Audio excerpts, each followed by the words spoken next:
A very good afternoon to you. Welcome to Newsdesk on KTN News, your 24-hour news channel. My name is Najma Ismail. Let us take a look at some of the highlights of the bulletin.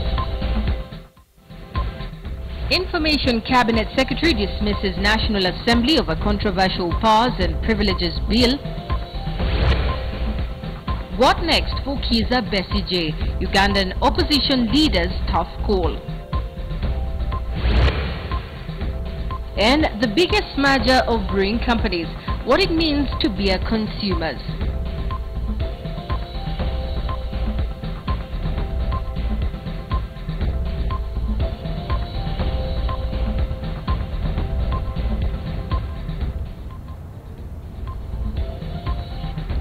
Thank you for watching. Cabinet Secretary to the Minister of Information and Communication, Fred Matiang'i, has supported the move by the National Assembly to send the controversial powers and privileges bill back to the drawing board. Matiang'i says from the onset the government felt it could do more with regard to the contentious clauses, adding that they are focused in passing laws that are constitutional.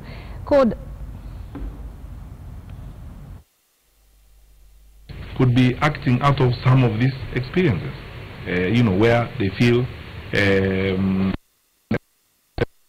things are taken out of context, or sometimes there is impatience on the part of practitioners to pursue certain information to a certain level of detail and so on.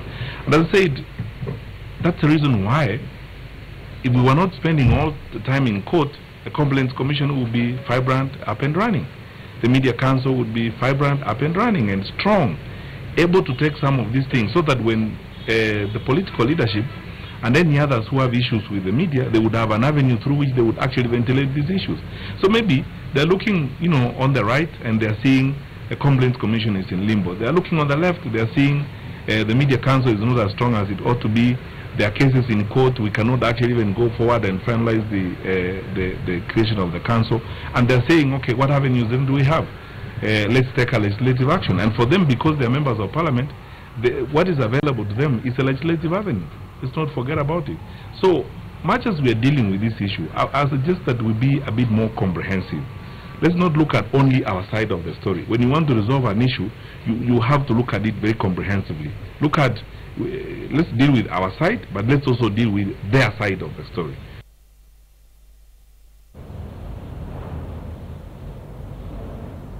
Now, Court Senators Johnston Muthama and James Orengo say Kenyans should fight relentlessly to protect freedom of the media and freedom of expression. Now, the two have also dismissed the Powers and Privileges Media Bill that has been a subject of scrutiny since it passed the second reading in Parliament 2 days ago. We will be joining our reporter Patrick Amemo later on in the bulletin to just give us an insight of what the court leaders were saying. We move to Kampala now. Reports from Uganda say Forum for Democratic Change leader Kizza Besigye was released last night, with police not preferring any charges against him. Now, the opposition leader is still maintaining that he will continue with his public rallies and that the orders to restrain from addressing the public are dictatorial. Besigye was arrested early on Thursday morning as he prepared to leave his house for a rally in western Uganda. Uganda's Inspector General of Police Kale Kaihura addressed the media yesterday and warned politicians against putting the country in an election mood before the official campaign period starts. This was the second time in a span of 2 weeks for Besigye to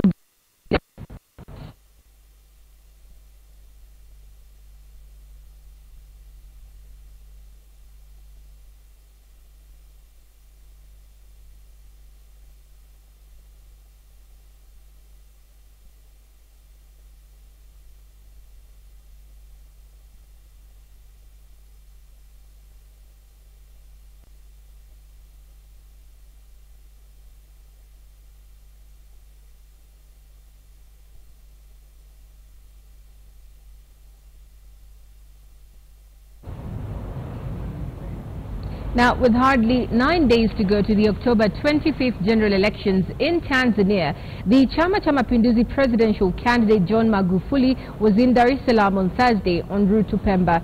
Speaking to Kisarawe residents, Magufuli promised to improve the town's economy and deal with the infamous traffic snarl-ups at the Tazara railway complex.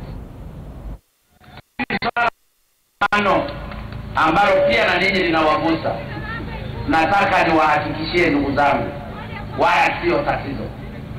Tutalimaliza kweli kweli. Hata leo kwenye muda wa saa 7 tunakwenda kusaini mkataba mwingine wa kuanza kujenga barabara za juu pale Dar es Salaam Tazara. Leo hii saa 7 barabara za juu za flyover pale Tazara, mkataba unasainiwa leo saa 7.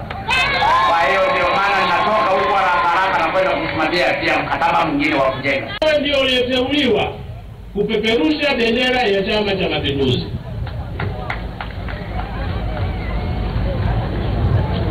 Sisi sote tunakukubali. Sisi sote tunakuamini ya kwamba ni mtu mkweli na mtu mwadilifu. Tunataka muwe na bandari kavu hapa Kisarawe. Tukishakuwa na bandari, umuhimu wake vijana wengi watapata ajira. Na watu watakao kuja kuwa wanakusanya hivyo vifaa na vitu vyao watalala kwenye gesti zilizoko hapa. Watakula wali uliopikwa na wanakisarawe. Now, Tanzania's ambassador to the UN told reporters in New York his government has launched a crackdown against witch doctors and healers accused of carrying out heinous attacks against persons with albinism.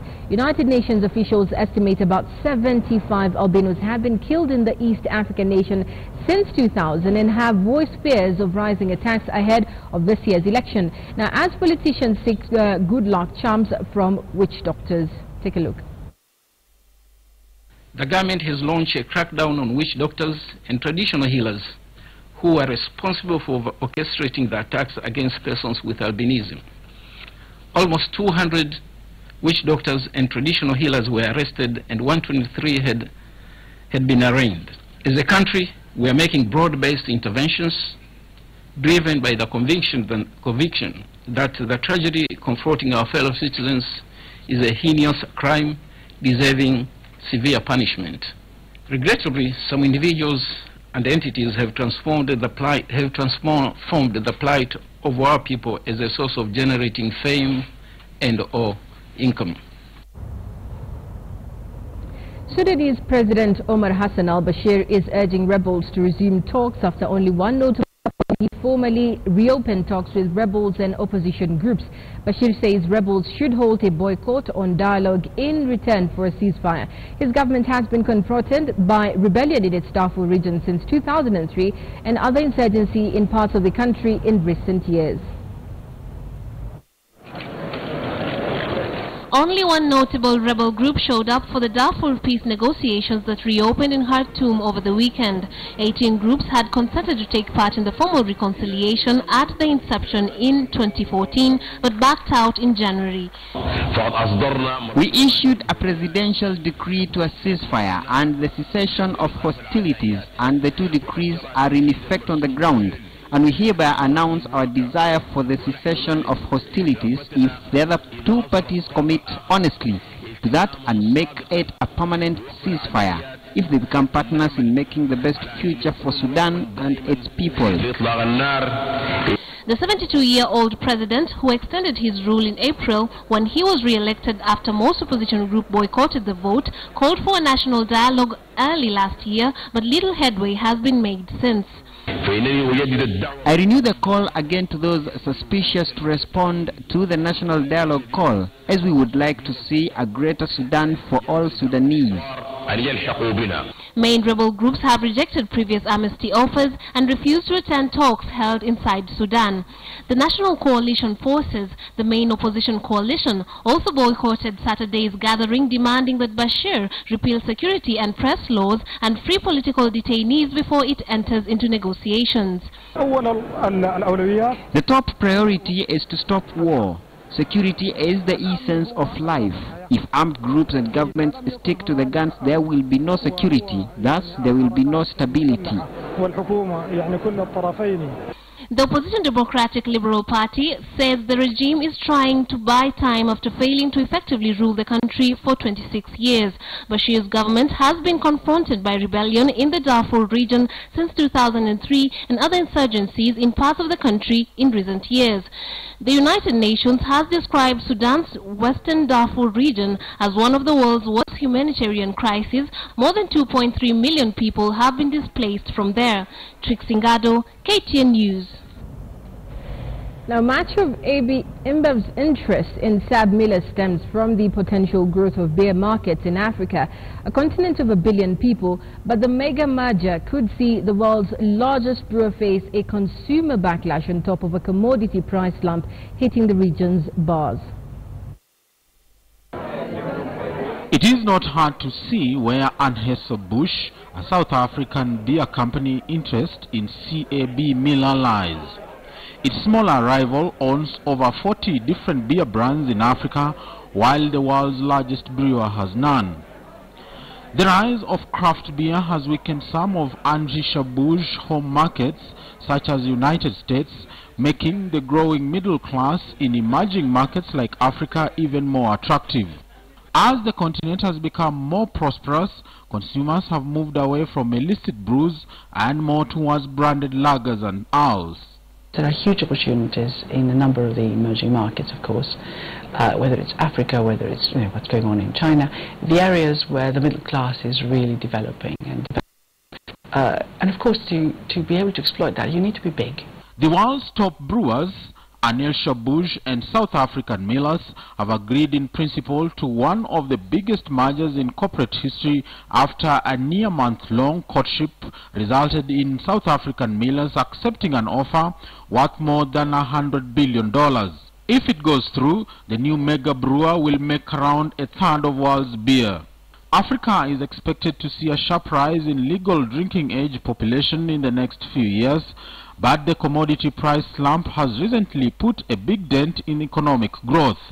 There are fears that it is filtering through to its bars as had pushed consumers switch back from top-end beers to cheaper sorghum-based local variants.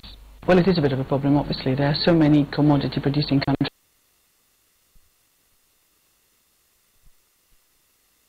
In Africa, look at South Africa, for example, look at Zambia with copper. And of course the oil itself in the countries that produce it, whether it's Angola or Nigeria. Of course this is going to slow things down. But we've got to bear in mind that in a number of those places, they're used to ups and downs. But the question is how they're going to control any sort of disquiet that there may be in the population. The merger also risks stirring national sentiments, which could provoke a backlash from consumers. South African Millers is often cited as a powerful advertisement for South Africa, with international investors tracing its roots to the dusty gold prospects fields around Johannesburg, where it began selling Castle Lager in 1895. While South Africa's national treasury has raised concern over tax erosion, with a senior treasury official saying so be in the extreme and try to block the takeover. Now, Court Senators Johnston Muthama and James Orengo say Kenyans should fight relentlessly to protect freedom of the media and freedom of expression. Now, the two have also dismissed the Powers and Privileges Media Bill that was been subjected to scrutiny since it passed the second reading in Parliament. Let's now join our senior reporter Patrick.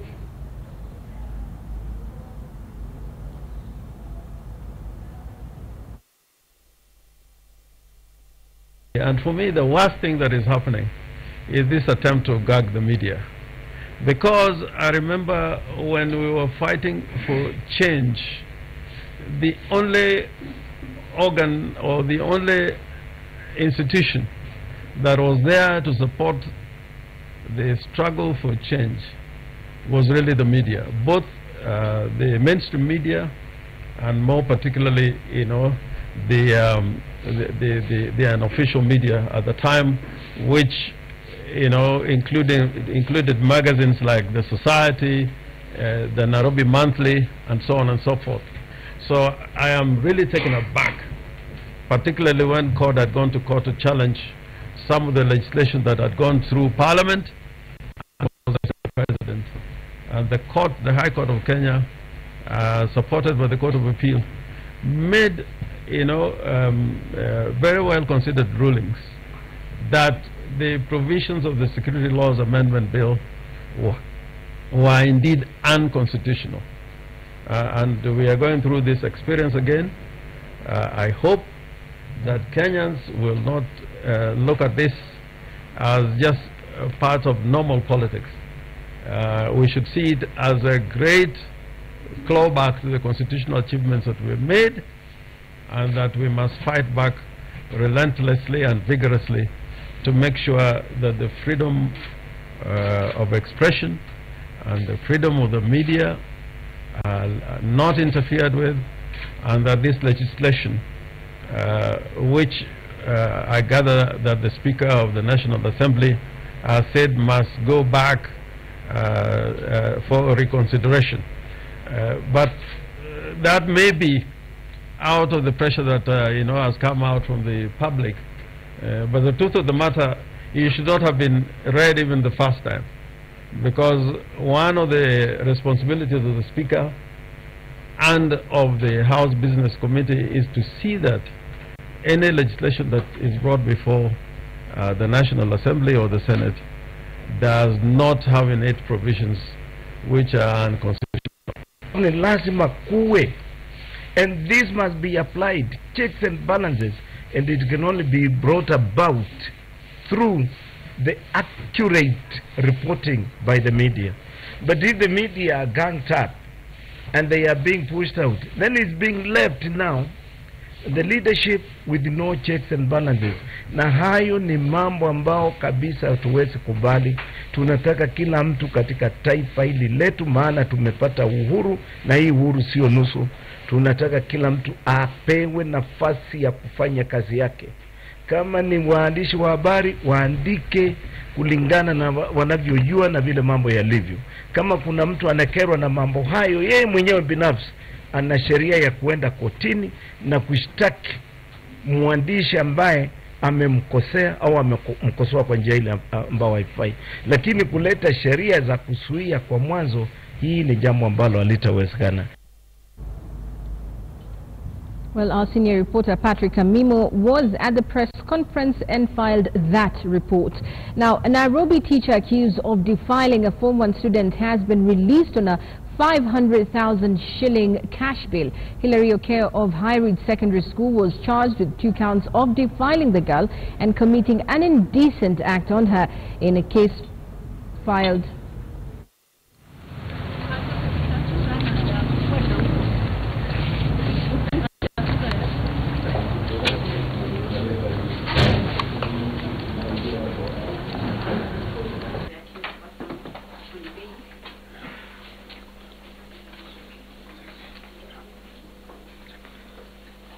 They can be protected by this court is by denying the accused person bail. Accused another chance. We have this on 1st of December.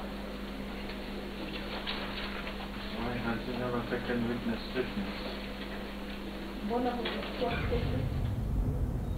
Let's move on to sports now. Rally driver Eric Bengi is optimistic that he will be at his best during the final leg of the 2015 Kenya National Rally Championships on Saturday, October 24th around Konza. Now, as rally drivers tackle the KCB National Rally season finale in Guru Nanak, Leo Varisi tops the second category, and a fine competition is in the offing. Take a look.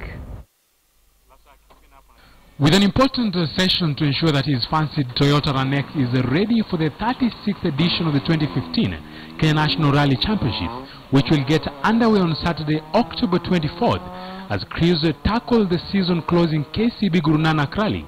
Eric Bengi, currently second in the Kenya National Rally Championship two-wheel drive category, behind Leonardo Verase, is optimistic of a final season-ending rally. With his current fine form, Bengi hopes to score in Guru Nanak. As a result of a few mishaps, we were hoping that by now we would have already sealed the championship. But looking forward, let's see what Guru Nanak brings. We are well prepared. We are hoping to post some very good results. Bengi says winning is not an issue but with a victory in his class, while Verase failed to score the required points. Then the former would stand a better chance of winning the crown for the first time in his career. As we go to Kurunanak, we are hoping to post a very good result. Last year we did the same. We posted a very good result. We led by quite a lot of minutes in our class. We are hoping to do our best, and we are prepared to do our best. And is it true that from a Toyota Run X, Bengi wants to get an R5 for the next season? They were just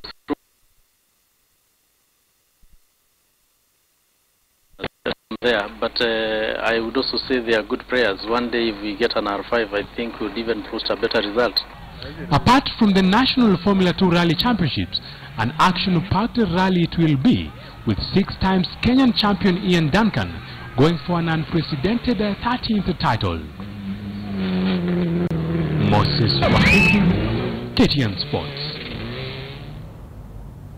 Well, that's it on Newsdesk on KTN Home, but let's move to KTN News for the second part of the bulletin.